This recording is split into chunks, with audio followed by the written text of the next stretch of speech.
मेरा नाम पूनम है। मैं एक मिडिल क्लास फैमिली से बिलोंग करती हूँ। मैं जब 7 साल की थी, तब मुझे मेरे पिताजी इस दुनिया से छोड़कर चले गए थे और अभी 2 साल पहले ही मेरी माँ की भी मौत हो गई थी। मेरी उम्र 20 साल है, जबकि मेरी बहन की उम्र 25 साल है। मेरी बड़ी दीदी, जिनका नाम गीता है, हम दोनों बहनें अपने घर में अकेले ही रहते थे। मेरी दीदी जॉब करती थी और उन्होंने अपने ऑफिस में काम करने वाले एक लड़के को पसंद कर लिया था और वो उसी के साथ शादी करना चाहती थी। अब हम दोनों बहनों के अलावा हमारा तो कोई था ही नहीं। हमारा सहारा कोई भाई भी नहीं था। हम दोनों बहनें ही एक दूसरे का सहारा थे। मेरी दीदी ने मेरा हमेशा ही बहुत ख्याल रखा था। वो मेरा साथ बिल्कुल एक माँ की तरह ही रहती थी। मम्मी पापा के मर जाने के बाद दीदी ने ही मेरा ख्याल रखा। मेरे लिए मेरी माँ और बाप दोनों मेरी दीदी ही थी। हम दोनों बहनों में ज्यादा फर्क नहीं था। मैं अपनी दीदी से ज्यादा हेल्दी थी, इसलिए मैं उनसे बड़ी लगती थी। मैंने बीए कंप्लीट करने के बाद अपनी पढ़ाई को छोड़ दिया था, क्योंकि हमें घर के काम की बहुत ज्यादा परेशानी होती थी। हम दोनों बहनें अपने घर में बहुत सफाई रखते थे। हमारा घर बहुत बड़ा था। ये हमारे पापा ने बड़ी ही मेहनत से बनवाया था। मेरे पापा जीते जी कहते थे कि ये घर मेरी दोनों बेटियों का है। जब उनकी शादी हो जाएगी तो ये घर आधा आधा मैं इन दोनों को दे दूंगा। और अब जबकि मेरे मम्मी और पापा दोनों ही इस दुनिया में नहीं हैं, तो ये घर हमारा ही हो गया है। वैसे भी घर की रौनक तो माँ बाप से ही होती है। दीदी तो सुबह ऑफिस के लिए निकलती तो रात को 8 बजे ही घर में घुसती थी। पढ़ाई पूरी होने के बाद मैंने घर में ही ठहरने का फैसला कर लिया था। मैं घर में ही रहती थी। सारा दिन अकेले रह रहकर बोर हो जाती थी। इसीलिए मैं बच्चों को ट्यूशन पढ़ाने लगी थी। इसी तरह मेरा टाइम भी पास हो जाता था और घर के भी सारे काम हो जाते थे। मेरी दीदी जिस लड़के को पसंद करती थी, वो अपने माता पिता का इकलौता बेटा था। इसके माता पिता गांव में रहते थे और वो लोग बहुत ज्यादा गरीब थे। वो यहीं शहर में रहकर अपने माता पिता को हर महीने अपनी सैलरी भेज दिया करता था।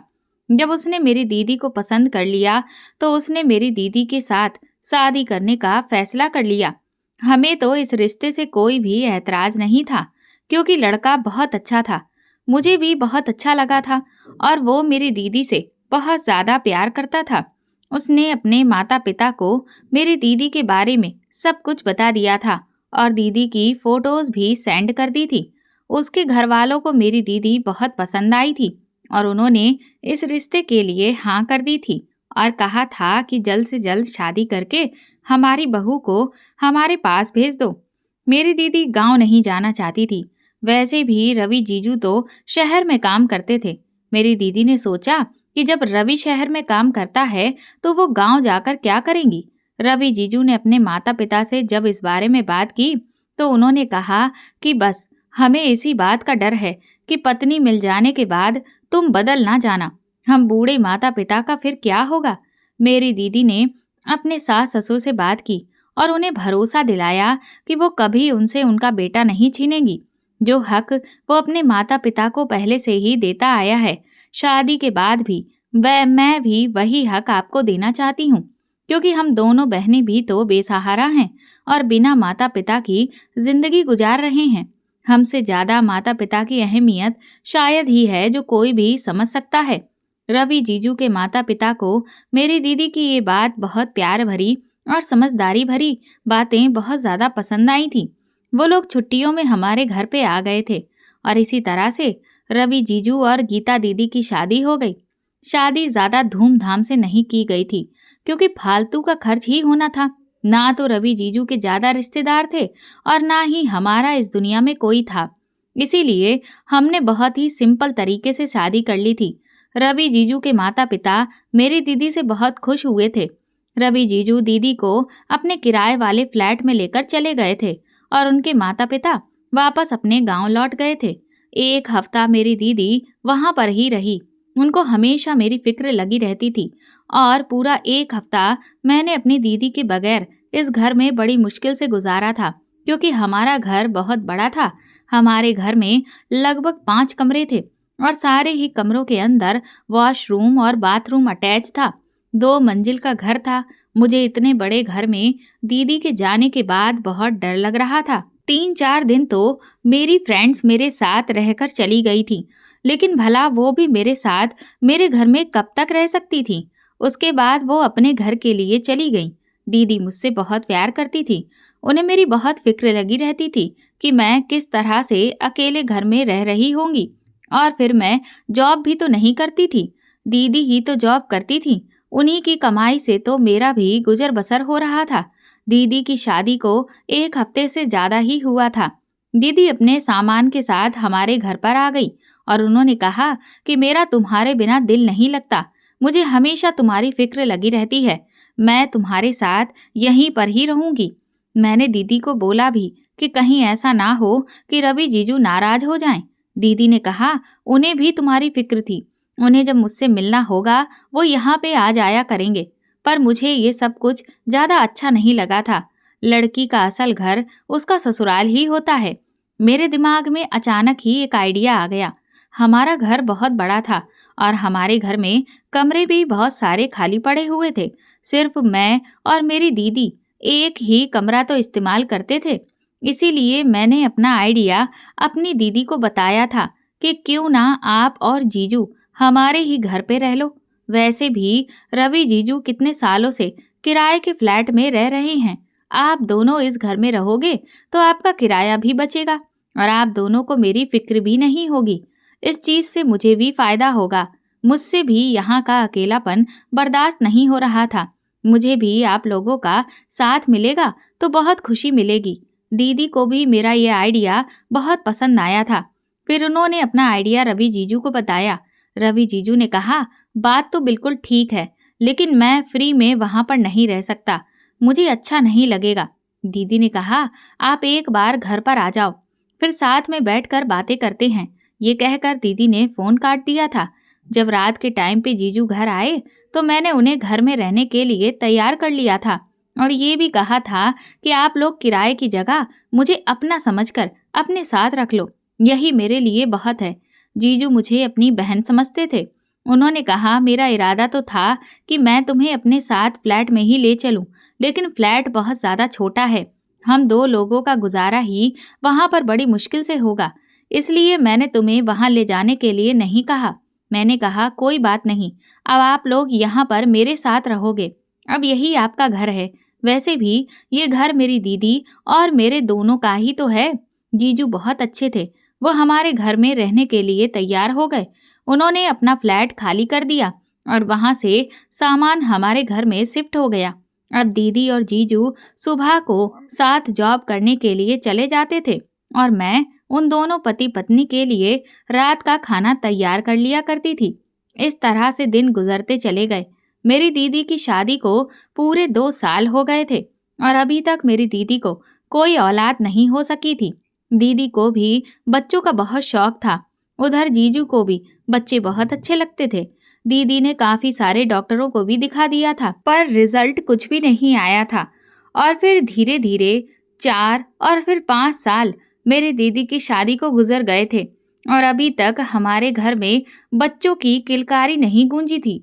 मैं भी अपने घर में रौनक देखना चाहती थी। बच्चों की चहल पहल, बच्चों की आवाजें, उनके साथ खेलना चाहती थी। लेकिन हम सब बहुत मायूस हो चुके थे और अब तो मेरी दीदी भी हार मानने लगी थी। दीदी मेरी शादी की बहुत ज्यादा जिद किया करती थी, लेकिन मैं अभी शादी नहीं करना चाहती थी। मेरी चाहत थी कि पहले मैं अपनी दीदी के बच्चों के साथ खूब खेलूं, उसके बाद मैं शादी करके अपने ससुराल चली ही जाऊंगी। लेकिन शायद मेरी ये ख्वाहिश ही रह जानी थी। किसी ने हमें तीर्थ यात्रा पर जाने की राय दी, तो किसी ने हमें घर में हवन करने के लिए कहा था और किसी ने तांत्रिक बाबा के पास जाने के लिए बोला था। मैं खुद दीदी के साथ हर जगह जाती थी, क्योंकि वो भी तो अकेली होती थी। रवि जीजू तो ऑफिस चले जाते थे। मेरी दीदी ने शादी के 3 साल तक जॉब की। फिर मेरी दीदी की तबीयत खराब रहने लगी थी और फिर उनको प्रेगनेंसी भी तो नहीं रही थी। इसी वजह से जीजू ने दीदी की जॉब छुड़वा दी और उनसे कहा कि तुम घर में रहकर आराम करो। दीदी के साथ साथ मैं भी काफी सारी जगह पे जा चुकी थी, क्योंकि मेरी दीदी प्रेग्नेंट होने के लिए बहुत सारी कोशिशें कर रही थी और हर बार उनकी कोशिश नाकाम हो जाती थी। हम लोगों ने घर पे भी काफी सारे हवन करवा लिए थे और शहर के हर डॉक्टर को दिखा दिया था, पर क्या परेशानी थी कोई भी ये नहीं बताता था। बस हर कोई मेरी दीदी को दवाई दे दिया करता था। दीदी दवाई खाते खाते परेशान हो गई थी और हर बार बड़ी उम्मीद के साथ वो दवाई खाती, लेकिन कुछ भी नहीं होता था। दीदी ने मन्नत मांगी हुई थी कि उनके पास बच्चा आ जाएगा तो वो मंदिर जाकर बहुत सारे गरीबों को खाना बांटेंगी, लेकिन इससे भी कोई नतीजा नहीं निकला।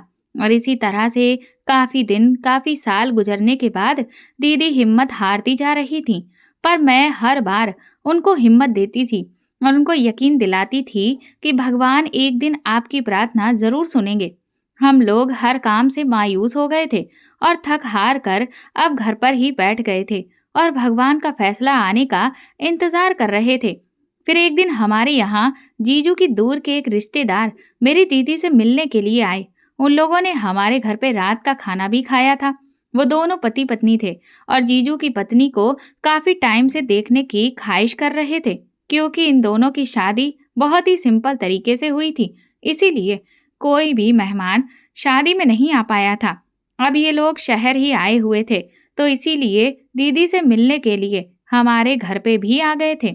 उन्होंने मेरी दीदी को बताया कि तुम्हारे शहर में एक तांत्रिक बाबा रहते हैं, तुम एक बार अपने आप को उन्हें दिखा दो।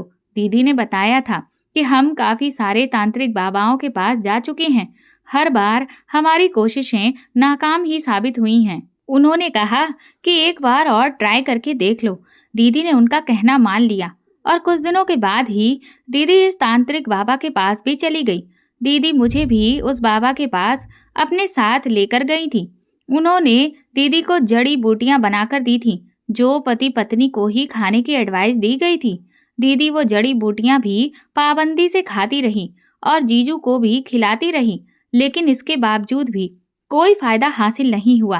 फिर एक दिन हमारे पड़ोस में ही एक आंटी रहती थी। उनका बेटा मेरे पास ट्यूशन पढ़ता था। कभी कभी वो अपने बेटे को लेने के लिए हमारे घर पर आ जाती थी और 1 से 2 घंटा बातचीत करने के बाद ही हमारे घर से वापस जाती थी। वो उस दिन भी अपने बेटे को लेने के लिए ही आई थी।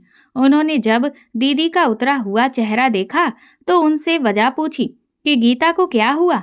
फिर दीदी ने उनके पास बैठ गई और उन्हें बता दिया कि अब की बार भी उनको कोई फायदा नहीं हुआ, और साथ ही ये भी बता दिया कि वो हर तरीका आजमा चुकी हैं और अब तो वो हिम्मत हार चुकी हैं। लेकिन फिर आंटी ने दीदी को किसी ज्योतिष के बारे में बताया। उन्होंने कहा कि एक बार उसके पास जाओगी तो तुम्हें जरूर फायदा होगा। वो ज्योतिष भी है और एक वैद्य भी है। वो तुम्हारी कुंडली देखकर बता देंगे कि तुम्हारी कुंडली में बच्चा है भी या नहीं। अगर होगा तो वो तुम्हारा इलाज करना शुरू कर देंगे, और अगर नहीं होगा तो वो तुम्हें मना कर देंगे। तुम्हें भरोसे पे नहीं रखेंगे और मुझे भरोसा है कि तुम जरूर प्रेग्नेंट हो जाओगी। तुम्हें बहुत ज्यादा फायदा होगा। इन आंटी की बात सुनकर दीदी के दिल पे फिर से उम्मीद की एक किरण जाग उठी थी। दीदी ने अगले ही दिन उन वैद्य जी के पास जाने का फैसला कर लिया था। अब की बार दीदी वैद्य जी के पास अकेली ही गई थी, क्योंकि बच्चों के एग्जाम चल रहे थे और मेरे पास दीदी के साथ जाने का टाइम नहीं था। दीदी जब घर आई तो मैंने देखा कि वैद्य जी ने दीदी को कुछ सफेद सफेद पाउडर जैसा पानी में मिलाकर खाने के लिए दिया था और कहा था कि इसका आपको रोज सेवन करना है, और साथ ही उन्होंने 2 लौंग भी दीदी को दी थी। उनसे कहा कि इन दोनों लौंगों को तुम्हें 15 दिन तक अपनी साड़ी के पल्लू में बांध कर रखना है और सोते समय इन दोनों लौंगों को अपने शरीर पर मल लेना है। इसके बाद फिर से दोबारा इसको अपने दुपट्टे के पल्लू में बांध लेना। मुझे तो ये वैद्य जी कम और तांत्रिक बाबा ज्यादा लग रहे थे। वैसे भी आंटी जी ने बताया था कि वो एक ज्योतिषी भी हैं। दीदी ने उस वैद्य जी के बताए हुए तरीके के मुताबिक ही सब कुछ किया। उस लौंग को अपनी साड़ी के पल्लू से बांध लिया और रात को वो उसको मल के दोबारा से साड़ी के पल्लू में बांध लेती थी, और साथ ही साथ वो उन्होंने जो सफेद पाउडर की पुड़िया दी थी उसको भी पानी के साथ ले रही थी। अगले हफ्ते ही दीदी प्रेग्नेंट हो गई। दीदी जब प्रेग्नेंट हुई तो मैं बहुत हैरान रह गई थी। ये सब कुछ आखिर कैसे हो गया? दीदी इन दो चीजों की वजह से इतनी आसानी से प्रेग्नेंट हो गई। भला ऐसा कैसे हो सकता है? फिलहाल दीदी तो बहुत ज्यादा खुश थी क्योंकि वो माँ बनने वाली थी। वो तो खुशी से फूली नहीं समा रही थी। उन्होंने ये गुड न्यूज़ जीजू को सुनाना चाहा। जब जीजू घर पे आए तो दीदी ने उनको बड़ी खुशी-खुशी ये गुड न्यूज़ सुना दी और वो भी ये बात सुनकर बहुत हैरान हुए थे कि पिछले 5 सालों में तो ऐसा कुछ भी नहीं हुआ। तो फिर अब एक मामूली वैद्य के पास जाने से इतनी जल्दी वो प्रेग्नेंट कैसे हो गईं? जीजू ने दीदी से डॉक्टर के पास चलने के लिए कहा, तो दीदी ने साफ इनकार कर दिया और ये कह दिया कि डॉक्टर के पास नहीं जाएंगी। डॉक्टर उल्टी-सीधी दवाइयाँ दे देते हैं और फिर उनको इतने समय के बाद ये गुड न्यूज़ मिली है, जिसको अब वो बर्बाद नहीं करना चाहती हैं। लेकिन मेरे दिमाग में अभी तक यही सब कुछ चल रहा था कि भला ये सब कुछ मुमकिन कैसे हो सकता है? सिर्फ 2 लौंग के टुकड़े अपने शरीर पर मलने से और वो सफ़ेद पुड़िया, उसमें ऐसा क्या है जिसका सेवन करने से दीदी प्रेग्नेंट हो गई? जबकि मेरी आंखों देखी ही बात है कि दीदी ने कोई भी डॉक्टर नहीं छोड़ा और ना ही कोई तांत्रिक बाबा छोड़ा। बहुत से तांत्रिक बाबा ने भी दीदी को जड़ी बूटी और ना जाने क्या क्या इस्तेमाल करने के लिए दिया था, पर दीदी उन चीज़ों से भी प्रेग्नेंट नहीं हुई थी। तो फिर ये सब क्या था? इस सब से तो वो बहुत जल्दी ही रिजल्ट कर आ गया था, जिसका ज़्यादा इंतज़ार भी अब नहीं करना पड़ा था। माँ बनना या नहीं बनना, ये सब कुछ तो भगवान के हाथ में है। फिर इस वैद्य ने मेरी दीदी को ऐसा क्या कर दिया था? ये सब कुछ कैसे मुमकिन था? मेरी तो कुछ भी समझ में ही नहीं आ रहा था। मुझे दीदी की हरकतें भी बड़ी अजीब सी लगने लगी थी। और तो और हैरानी की बात ये थी कि 15 दिन गुजरते ही दीदी का पेट भी बढ़ता हुआ नजर आने लगा था। मैं बहुत ज़्यादा हैरान रह गई थी कि भला प्रेग्नेंट लेडी का पेट भी तीसरे या चौथे महीने में बाहर निकलने लगता है, पर मेरी दीदी का पेट तो 15 दिन के बाद ही बढ़ना शुरू हो गया था। मैं अगर दीदी से कुछ कहती तो वो मुझे डांट देती थी और कहती थी कि तुम ज्योतिष पर शक कर रही हो। उन्होंने मेरी कुंडली को देखकर बताया था कि तुम्हारी कुंडली में माँ बनने का सुख बहुत जल्दी ही लिखा है, तुम जल्दी ही माँ बन जाओगी। और उनकी कही हुई बात बिल्कुल सही साबित हुई। देखो, मुझे 1 हफ्ते के बाद ही ये गुड न्यूज़ मिल गई। मैंने अब दीदी से इससे रिलेटेड कोई भी सवाल पूछना बंद कर दिया था, लेकिन अब मुझे ये गुड न्यूज़ जानने का इंटरेस्ट जागने लगा था। मैं जानना चाहती थी कि भला ये सब कुछ इतनी जल्दी कैसे हो गया, जो इतने सालों में नहीं हुआ, वो 1 हफ्ते में कैसे हो गया। एक दिन मेरी दीदी बाथरूम में नहाने के लिए गई थी और उन्होंने अपनी वो साड़ी उतार कर बाथरूम में ही टंगी छोड़ दी थी, जिस साड़ी के पल्लू में वो 2 लौंग बंधी हुई थी। मैं पहले किचन में गई और मैंने गरम मसाले के डिब्बे से 2 लौंग निकाल कर अपने हाथ में रख ली और फिर वाइट सोडा निकाला, उसकी कुछ पुड़ियाँ बनाई और जाकर दीदी की असली वाली पुड़िया अपने पास रख ली और वो वाइट सोडे वाली पुड़िया से बदल दी।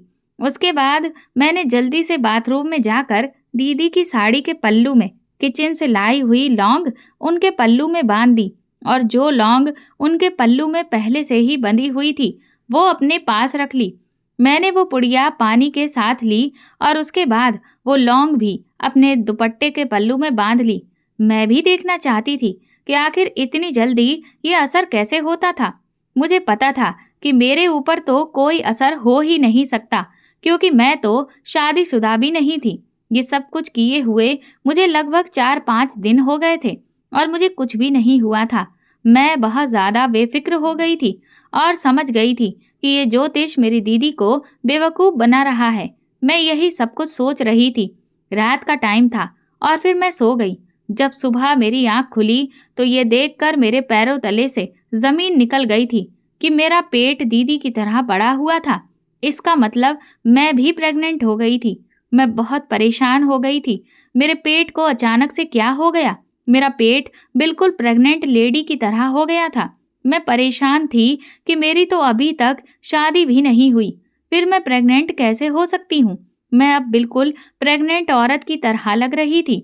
अब मैं दीदी और जीजू के सामने भी नहीं आती थी और मुझे रह रहकर ये ख्याल आ रहा था कि मैं दुनिया वालों से कैसे नज़र मिलाऊंगी। कोई भी मेरी बात पे यकीन नहीं करेगा। मैंने बच्चों को, पेरेंट्स को भी फ़ोन करके मना कर दिया था कि वो ट्यूशन पढ़ने के लिए ना आएँ। मैं कुछ दिनों के लिए कहीं बाहर जा रही हूँ। बच्चों से तो मेरी जान छूट गई थी, लेकिन जो घर के लोग थे, उनसे मैं अपनी जान कैसे छुड़ाती? मैं सारा दिन अपने कमरे में ही रहने लगी थी। अपना पेट भी मैं सबसे छुपा कर रखती थी। जैसे-जैसे दिन बीत रहे थे, मेरा पेट भी बाहर निकलता चला जा रहा था और इसी तरह का पेट दीदी का भी हो रहा था। उनका पेट बढ़ना तो प्रेगनेंसी की निशानी थी, पर भला मेरे साथ ये सब कुछ क्या हो रहा था? मुझे कोई देख ना ले, इसीलिए मैं कमरे से बाहर भी नहीं निकलती थी। दीदी जब मुझे किसी काम के लिए आवाज लगाती, तो मैं कोई न कोई बहाना बनाकर बाहर ना आने पे उनसे इनकार कर दिया करती थी। जीजू भी दीदी से मेरे बारे में पूछते थे कि पूनम कहीं दिखाई नहीं दे रही, आजकल वो मुझसे बातचीत भी नहीं करती है। दीदी ये कह देती थी कि शायद उसकी तबीयत ठीक नहीं है, कमरे से वो ज्यादा बाहर ही नहीं निकलती। काफी दिन तक तो मैंने ये सब कुछ संभाल लिया था, लेकिन एक दिन दीदी मेरे कमरे में आ गई और मुझे देखकर बहुत हैरान रह गई थी। उन्होंने मेरे मुंह पे थप्पड़ भी मार दिया था और कहा था कि अगर ऐसी कोई बात थी तो तुम हमें भी बता सकती थी, हम खामोशी से तुम्हारी शादी कर देते, पर तुम्हें हमारी इज्जत पे दाग लगाने की क्या जरूरत थी। मैं बहुत ज्यादा शर्मिंदा हो रही थी और मेरी समझ में ये नहीं आ रहा था कि दीदी को मैं किस तरह से अपनी सच्चाई का यकीन दिलाऊंगी। दीदी मुझसे पूछ रही थी कि बताओ, ये सब कुछ किसने किया और वो कौन है? मेरे मुंह से उनको कुछ भी बताया ही नहीं जा रहा था और मैं रोने लगी। मेरे आंसू निकल रहे थे। दीदी के बहुत ज्यादा जिद करने पे मैंने उनको बताया कि आपको जो पुड़िया वाली दवाई वैद्य जी ने दी थी और जो लौंग आपके पल्लू में बांधने के लिए दी थी, वो लौंग मैंने आपके पल्लू से चोरी करके अपने पल्लू में बांध ली थी और आपकी पुड़िया वाली दवाई को भी मैंने बदल कर अपनी वाली पुड़िया की दवाई को खा लिया था। मैं ये जानना चाहती थी कि आप अचानक इतनी जल्दी प्रेग्नेंट कैसे हो गई थी। बस इसी सब की वजह से मेरा पेट बाहर निकल आया। दीदी, मैं आपसे हाथ जोड़कर रिक्वेस्ट करती हूँ कि अपनी बहन पर भरोसा रखो। आपकी बहन ने कभी कुछ भी गलत करने के बारे में सोचा तक नहीं। जो मैं बता रही हूँ वही सच है। यही वजह है कि मेरा पेट प्रेग्नेंट लेडी की तरह लगने लगा। दीदी को भी ये सब सुनकर बहुत हैरत हुई थी कि मैं तो शादीशुदा भी नहीं थी, फिर मेरे साथ ऐसा कैसे हुआ। फिर दीदी ने मुझे कहा कि तुम अभी कुछ दिन तक अपने कमरे में ही रहना और बिल्कुल भी तुम्हें बाहर निकलने की जरूरत नहीं है, चाहे कुछ भी हो जाए, लेकिन तुम अभी कमरे से बाहर मत निकलना। मैंने दीदी से कहा, अगर घर पर कोई आ गया और उसने मेरे बारे में पूछा तो? दीदी कहने लगी, मैं उन्हें खुद संभाल लूंगी।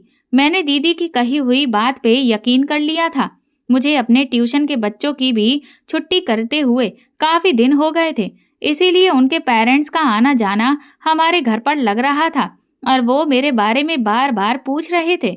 दीदी ने काफी लोगों को तो ये कहकर रवाना कर दिया था कि मैं शहर से बाहर गई हुई हूँ, कुछ दिनों के बाद ही वापस लौटूंगी। मैं अपने कमरे से बाहर ही नहीं निकलती थी, लेकिन भला ये राज कब तक छुपता? कभी ना कभी तो सबके सामने आना ही था और फिर एक दिन आ भी गया। एक दिन फिर से एक बच्चे की मम्मी हमारे घर पे आई, लेकिन वो तो हमारे घर पे जमकर ही बैठ गई थी। दीदी ने उन्हें बताया और उनके सामने चाय नाश्ता भी रख दिया। अब वो दीदी से बातें कर रही थी कि अचानक उन्हें हमारा पूरा घर देखने का ख्याल आ गया। दीदी ने उनसे बहुत सारे बहाने बनाए और ऊपर के पोर्शन वाले सारे ही कमरे दिखा दिए, लेकिन वो नीचे वाला कमरा भी देखना चाहती थी जिस कमरे में मैं थी, और वो समझ गई थी कि मेरी दीदी उनसे कुछ ना कुछ छुपा रही है। उस औरत को मेरी दीदी बहुत ही अजीब सी लग रही थी। फिर वो हुआ जिसके बारे में मैं सोच भी नहीं सकती थी। दीदी के पास अचानक किसी की कॉल आ गई। वो फोन पे बात करने में बिजी हो गई और उस बच्चे की मम्मी ने कमरे का दरवाजा खोल ही लिया और वो मेरे कमरे के अंदर आ गई। उसकी नज़र जैसे ही मुझ पर पड़ी, वो हैरान रह गई थी। मैं भी उन्हें देखकर हक्का बक्का सी रह गई थी। अब क्या होगा? अब तो मेरी इज्जत सिर्फ भगवान के हाथ में ही थी। फिर ऐसा हुआ कि अचानक से उस औरत के मोबाइल पे किसी की कॉल आ गई थी और कॉल आने वाले इंसान ने बताया था कि उसकी बेटी की बहुत ज़्यादा तबीयत खराब है। वो फौरन उल्टे पैर हमारे घर से भागी चली गई। तब जाकर हमारी सांस में सांस आई थी। अब दीदी ने कहा कि इसका जल्द से जल्द कोई सॉल्यूशन निकालना ही होगा, वरना हम कभी किसी को मुंह दिखाने के काबिल नहीं रहेंगे। इस टाइम तो भगवान ने हमारी इज्जत को बचा लिया था, लेकिन आगे क्या होने वाला था ये तो हमें भी पता नहीं था। दीदी ने जीजू को बताने का फैसला किया तो मैं बहुत ज्यादा डर गई थी। मैं नहीं जानती थी कि उसको इस बारे में पता चले, क्योंकि मुझे पता था कि वो भी अपनी साली को गलत ही समझेंगे और सोचेंगे कि जरूर उनकी साली का किसी के साथ अफेयर चल रहा है और ये सब कुछ किसी लड़के का ही किया धरा है। दीदी ने मुझे तसल्ली दी और कहा कि मैं तुम्हारे साथ हूँ। मुझे पता है कि तुमने कुछ नहीं किया, तो फिर तुम्हें डरने की कोई जरूरत नहीं है। लेकिन ये कोई छोटी बात नहीं थी, एक कुंवारी लड़की का प्रेग्नेंट होना। दीदी ने कहा कि रवि को तो बताना ही पड़ेगा, आखिर उनके अलावा हमारा कोई है भी तो नहीं। उन्हें बिना बताए इस चीज का सॉल्यूशन कैसे निकालेंगे। और फिर दीदी ने इस बारे में रवि जीजू को बता दिया था। जीजू मुझ पर बहुत ज्यादा गुस्सा हुए थे। मुझे पता था कि उनको भी दवाई वाली बात पर यकीन नहीं आएगा और उनका भी यही कहना था कि तुम्हारी बहन ने बहुत गलत कदम उठाया है। मैं बहुत शर्मिंदा थी कि अनजाने में मैंने इतनी बड़ी गलती कैसे कर दी। दीदी ने जीजू को बहुत समझाने की कोशिश की, कि जिस पर उन्होंने कहा कि तुम मुझे अपनी बहन की साइड लेकर बेवकूफ़ बनाने की कोशिश कर रही हो, और उन्होंने दीदी की किसी भी बात पे यकीन नहीं किया। जीजू हम दोनों बहनों से बहुत ज़्यादा नाराज हो गए। अब दीदी जीजू से कहने लगे कि डॉक्टर के पास चलते हैं, ज़रूर हमें इस प्रॉब्लम का कोई ना कोई सॉल्यूशन उनके पास मिल ही जाएगा। लेकिन जीजू ने इस बात पे कोई भी जवाब नहीं दिया और वो अपने कमरे में चले गए और मैं भी अपने कमरे में चली गई थी और बहुत रोई थी। ये सब कुछ मेरे साथ क्या हो रहा है? मैं जीजू की नज़रों में भी गिर गई थी। मैंने जीजू को तो अपना भाई मान लिया था और उनको मेरी बात पे यकीन करना चाहिए था, बल्कि इस परेशानी से के वक्त में उनको तो मेरा साथ भी देना चाहिए था।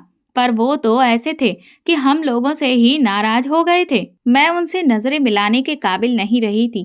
जीजू हमें जब कमरे से बाहर देखते तो दीदी पे गुस्सा करते थे और उनसे कहते थे कि अपनी बहन को कमरे के अंदर लेकर जाओ, मुझे इसकी शक्ल भी नहीं देखनी। जब मैं घर आया करूं तो ये मेरे सामने ना आया करे। दीदी ने रात के टाइम पे जीजू से सब कुछ समझाया कि वो लड़की है, हमें उसका साथ देना चाहिए और उसकी परेशानी को दूर करना चाहिए, वरना उससे कौन शादी करेगा। फाइनली जीजू ने मुझे डॉक्टर के पास ले जाने के लिए तैयार हो गए, लेकिन जीजू ने दीदी से सख्ती से मना किया था कि दिन के टाइम पे तुम से इसे अपने साथ घर से बाहर लेकर मत निकलना, मौका देखकर ही तुम इसे डॉक्टर के पास लेकर जाना। दीदी मुझे मौका देखकर डॉक्टर के पास ले आई थी। मैं बहुत घबरा गई थी कि अब आगे क्या होगा। मेरे साथ डॉक्टर के क्लिनिक पे काफ़ी भीड़ थी। वहाँ पे हम लोग लगभग 1 घंटा बैठे रहे थे, लेकिन जब हमारा नंबर आने लगा तो डॉक्टर के चेकअप करने का टाइम खत्म हो गया था और हमें कल फिर से दोबारा यहाँ पे आना था। हम लोग घर पे चले गए थे। हम लोग घर आए तो जीजू ने दीदी से पूछा कि क्या हुआ, डॉक्टर ने क्या बताया, जिस पर दीदी ने बताया कि डॉक्टर के चेकअप करने का टाइम खत्म हो गया था, इसीलिए हम घर को वापस आ गए और अब हम कल फिर से जाएंगे। मेरी ये रात बड़ी ही भारी गुजरी थी और मुझे दिन निकलने का इंतज़ार था।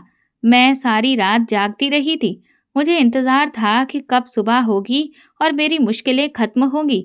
फिलहाल सुबह हो गई थी और मैं लगभग 10 बजे के टाइम पे दीदी के साथ डॉक्टर के क्लिनिक पे चली गई थी। हम लोग चेकअप करवाने के लिए घर से निकल गए थे। दीदी ने अपना चेकअप नहीं करवाया था। मेरा नंबर आ गया था और मेरी हालत बहुत बुरी हो रही थी और मुझे पसीने भी छूट रहे थे। डॉक्टर मुझे अपने साथ चेकअप के लिए ले गई थी। मेरा चेकअप हो गया था। मुझे तो बाहर भेज दिया गया था, लेकिन डॉक्टर काफ़ी देर के बाद बाहर आई थी और कुछ परेशान सी लग रही थी। दीदी के पूछने पे डॉक्टर ने कोई जवाब नहीं दिया था और कहा था कि मैं कुछ टेस्ट लिखकर दे रही हूँ, वो टेस्ट करवाने के बाद आप मेरे पास आना। टेस्ट का पर्चा लेकर मैं और दीदी लैब चले गए थे और हमने टेस्ट करवा लिए थे। टेस्ट की रिपोर्ट हमें अगले दिन मिलने वाली थी और अगले दिन का हमें बेसब्री से इंतज़ार था। हमें अगले दिन लैब से रिपोर्ट मिलनी थी। जैसे तैसे अगला दिन भी निकल चुका था। हम दोनों बेसब्र से लैब रिपोर्ट्स मिलने का इंतजार करने लगे थे। दोपहर के 2 बजे मैं और दीदी लैब में चले गए थे। वहां से रिपोर्ट लेकर हम फौरन डॉक्टर के पास चले गए। डॉक्टर ने रिपोर्ट देखी और बताया कि ये प्रेग्नेंट नहीं है, सिर्फ पेट में इन्फेक्शन हो गया है, जिसकी वजह से पेट फूल गया है और पेट के चारों हिस्सों पर फैट भी जम गया है। ये बात सुनने के बाद मैंने सुकून की सांस ली थी। मैं बहुत ज़्यादा बेफ़िक्र हो गई थी कि चलो अच्छा है, जैसा मैंने सोचा था वैसा कुछ भी नहीं है। डॉक्टर की बात सुनने के बाद दीदी ने अपना चेकअप करवाया, क्योंकि अब दीदी को गड़बड़ महसूस होने लगी थी। जब दीदी का चेकअप हुआ और अगले दिन दीदी की भी रिपोर्ट मिली, तो दीदी के पैरों तले से ज़मीन निकल गई थी, क्योंकि दीदी भी प्रेग्नेंट नहीं है, बल्कि उनका पेट भी मेरी तरह इन्फेक्शन की वजह से ही फूल रहा है। दीदी को भी यकीन हो चुका था कि वो वैद एक फ्रॉड आदमी है और लोगों को पैसों के नाम पर ठग रहा है, बल्कि अपनी दवाइयों से वो लोगों के पेट में बीमारियां पैदा कर रहा है। दीदी मेरे सामने बहुत शर्मिंदा हो गई थी। ये बात जब जीजू को पता चली, तो वो भी बहुत अफसोस में चले गए थे और उन्होंने मुझ पर जितना भी गुस्सा किया था, उसके लिए वो मुझसे माफ़ी मांगने लगे। दीदी ने भी मुझसे कहा था कि मैं इतनी समझदार होने के बावजूद भी एक वैद्य ज्योतिष जैसे आदमी पे भरोसा कर बैठी। उस आदमी की उस पुड़िया वाली घटिया दवाई की वजह से ही हम दोनों बहनों के पेट में इन्फेक्शन हो गया था। इस चीज़ का ट्रीटमेंट तो हमारे यहाँ शुरू से ही हो गया था। वो आदमी इस तरह से न जाने कितने लोगों को बेवकूफ़ बना रहा था और उनके पेट में बीमारियां पैदा कर रहा था। मेरी दीदी और जीजू ने मिलकर उस फ्रॉड वैद्य के खिलाफ पुलिस में केस दर्ज कर दिया। पुलिस ने उसको उसकी टीम को अरेस्ट कर लिया था, क्योंकि ऐसी न जाने कितनी ही औरतें थीं जो इस आदमी की घटिया दवाई का शिकार हो गई थीं। मेरी दीदी ने भी ये सब कुछ सिर्फ इसीलिए किया था क्योंकि वो प्रेग्नेंट नहीं हो पा रही थी और औलाद की खातिर तो औरत सब कुछ कर गुजरने के लिए तैयार हो जाती है। मेरी दीदी ने भगवान से मांगने के बजाय ऐसे फ्रॉड लोगों पर भरोसा कर लिया था, जिसके हाथ में कुछ भी नहीं होता और जिन्होंने सिर्फ मेरी दीदी से पैसे ही लूटे थे। मेरी दीदी ने काफ़ी दिनों तक भगवान से प्रार्थना की और अपनी औलाद के लिए वो बहुत रोती रही। आखिरकार भगवान ने उनकी प्रार्थना सुन ही ली थी और इस हादसे से लगभग 6 महीने के बाद मेरी दीदी प्रेग्नेंट हो गई थी और पूरे 9 महीने होने के बाद मेरी दीदी ने एक प्यारे से बेटे को जन्म दिया। मेरी दीदी और जीजू बहुत खुश थे और अपने बेटे को देखकर फूले नहीं समाते थे। फाइनली मेरी गोद में मेरा भांजा आ गया था और मैं उसे बहुत प्यार करती थी। मेरी दीदी ने कहा था कि अब बस तुमने अपने भांजे को भी देख लिया है और अपनी गोद में भी खिला लिया है। अब 1 साल के अंदर अंदर तुम्हारे लिए अच्छा सा रिश्ता देखकर तुम्हारी भी शादी कर देंगे। मुझे और क्या चाहिए था। मेरी दीदी अपनी जिंदगी में खुश हो गई थी। बस उन्हें देखकर मैं भी खुश हो गई थी। भगवान ने हमें एक बहुत बड़ी प्रॉब्लम से निकाल दिया था। यही हमारे लिए सब कुछ था। दोस्तों, अगर आपको हमारी कहानी पसंद आई है तो कमेंट करके ज़रूर बताएं और वीडियो को लाइक करके ज़्यादा से ज़्यादा शेयर करें। चैनल पर नए हैं तो सब्सक्राइब करें और हाँ, नोटिफिकेशन बेल को ज़रूर दबाएं ताकि अगली अपडेट सबसे पहले आपको मिले। धन्यवाद।